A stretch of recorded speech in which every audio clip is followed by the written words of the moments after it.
तो चलिए आज उत्तर प्रदेश शिक्षक पात्रता परीक्षा यानी यूपी टेट की पूरी कुंडली खोलकर रख देते हैं।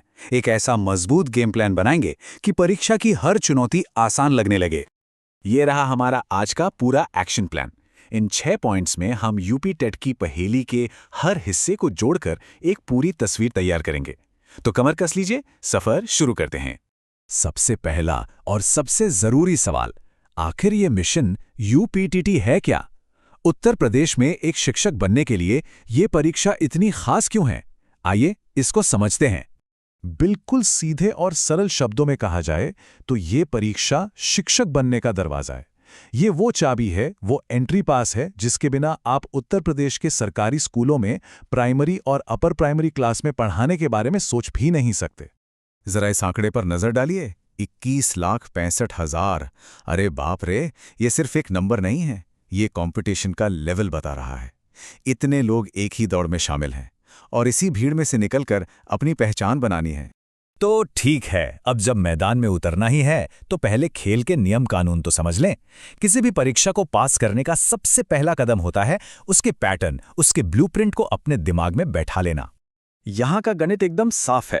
150 सवाल, 150 मिनट, यानी हर एक सवाल के लिए आपके पास है सिर्फ 60 सेकंड। एग्जाम हॉल में घड़ी की सुई नहीं, तलवार चलती है। टिक टॉक और समय खत्म। स्पीड और एक्यूरेसी का यही तो खेल है। और ये देखिए, ये है सबसे बड़ी खुशखबरी, सबसे बड़ा जैकपॉट। कोई नेगेटिव मार्किंग नहीं है। समझे इसका मतलब? इसका मतलब है कि मैदान में उतरकर हर बॉल पर बल्ला घुमाना है, चाहे चौका लगे या छक्का। एक भी सवाल छोड़ना मतलब अपने ही पैर पर कुल्हाड़ी मारना, तो छोड़ना तो बिल्कुल नहीं है। चलिए अब पहले लेवल पे आते हैं। पेपर 1 का पूरा ब्लूप्रिंट देखते हैं। ये उन सभी के लिए है जो कक्षा 1 से 5 तक के छोटे छोटे बच्चों की नींव मजबूत करना चाहते हैं।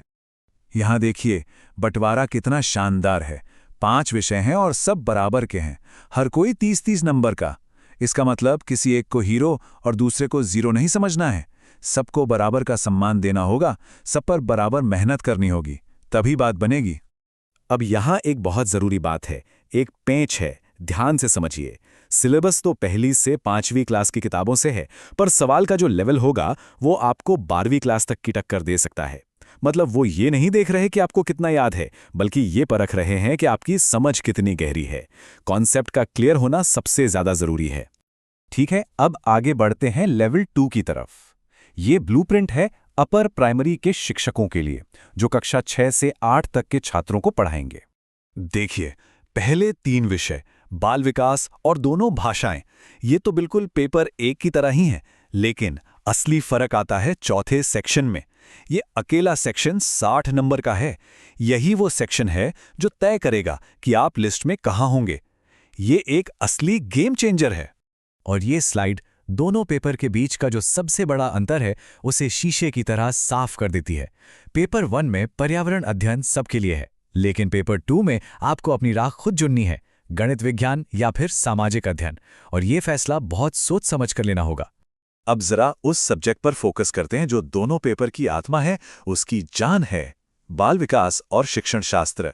ये सिर्फ एक विषय नहीं, ये आपको असल में एक शिक्षक बनाने की कला सिखाता है।